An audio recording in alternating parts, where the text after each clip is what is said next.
ஒவ்வொரு மேனரிசமும் தலைவர்ல இருந்து சிந்துனது செதறது இத்தனைக்கும்.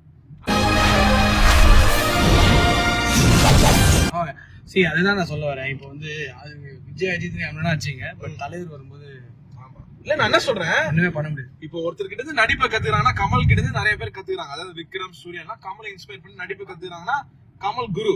அதுக்காக சூர்யா, விக்ரம் கமலை மிஞ்சிட முடியுமா? இல்ல. அது மாதிரிதான் தலைவர் கிட்ட இருந்து மாசியும் ஸ்டைலையும் கத்துக்கிட்ட விஜய் என்னைக்குமே தலைவருக்கு சிஷ்யனா இருந்தா நல்லது. அது இந்த மாதிரி ஃபேன்ஸ் வந்து கேவலமா கிரியேட் பண்ணி அவர் வந்து கிழமை சொட்டை, அவருக்கு என்ன தெரியும், எங்க தளபதி முன்னாடி ரஜினி எல்லாம் தூசுன்னு சொல்ற கேவலமான ஃபேன்ஸை விட ஜெனரலா எனக்கும் விஜய் பிடிக்கும். தலைவர் இஸ் ஆல்வேஸ் தலைவர், அவர் தான் குரு. தெரியுமா விஜய் நிறைய இன்ட்ரெஸ்ட். ஆமா, நான் ஒரு மேட் சொல்றேன். படையப்பா படத்துக்கு கேஸ் வரைக்கும் போன் பண்ணி சொல்லிருக்காரு விஜய், நான் வந்து விஜய் ரஜினியோட பையனோட கேரக்டர் பண்றேன் அப்படின்ட்டு. அதாவது கேரக்டரே இல்லப்பா சொல்லி அப்ப அவாய்ட் பண்ணிருக்கான். ஸோ அந்த டைம்ல வந்து பீக்ல இருந்தா போல.